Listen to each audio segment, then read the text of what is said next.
Chia seeds అనేవి రెగ్యులర్గా అందరు హౌస్ హోల్డ్లో యూస్ చేసేవి.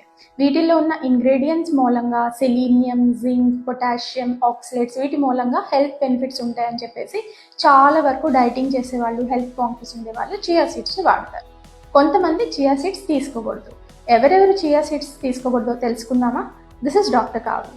జనరల్లీ చియా సీడ్స్ అనేవి నైట్ నానబెట్టి లేదు అంటే 2 hours బిఫోర్ నానబెట్టి తీసుకోవాల్సి ఉంటుంది. నానబెట్టినట్టు అయితే అవి కరగవు కాబట్టి చోకింగ్ హజార్డ్స్ ఉంటాయి. సో పిల్లలకి లెస్ దాన్ 2 years పిల్లలకి అసలు చియా సీడ్స్ అనేది ఇవ్వకూడదు. సెకండ్, కొంతమందికి సీడ్ అలర్జీ ఉంటుంది. ఆ పర్టికులర్ పేషెంట్స్ కూడా తీసుకోకూడదు చియా సీడ్స్ అనేవి.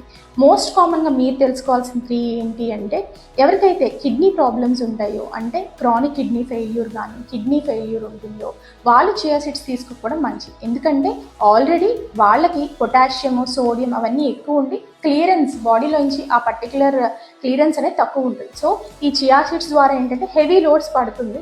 సో వీళ్ళకి కష్టం అవుతుంది అనమాట. So they should not take. ఎవరైతే కొంతమందికి ఎకోస్పిరిన్ తీసుకుంటున్నారో, క్లోపిడాగ్రిల్, బ్లడ్ థిన్నర్స్ ఎవరైతే తీసుకుంటున్నారో, చియా సీడ్స్కి ఏంటంటే బ్లడ్ థిన్నింగ్ క్యాపబిలిటీ అనేది ఉంటుందన్నమాట. సో ఇది యాడెడ్ బ్లడ్ థిన్నర్గా పనిచేస్తుంది. సో వీళ్ళు కూడా చియా సీడ్స్కి తక్కువ మోతాదులో తీసుకుంటే మంచిది. అండ్ లో బీపీ ఉన్నా సరే చియా సీడ్స్ని అవాయిడ్ చేయడం మంచిది. ఎందుకంటే పొటాషియం అనేది ఎక్కువ ఉండడం మూలంగా వీళ్ళకి ఇంకా లో బీపీ ఎక్కువ ఉండే అవకాశం అనేది ఉంటుంది. అన్నిటికన్నా ఇంపార్టెంట్ ఏంటి అంటే, చియా సీడ్స్ కాన్స్టిపేషన్లో యూస్ చేస్తారు.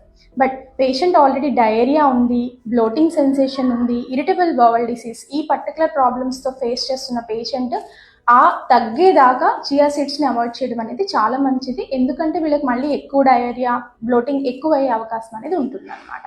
Thank you.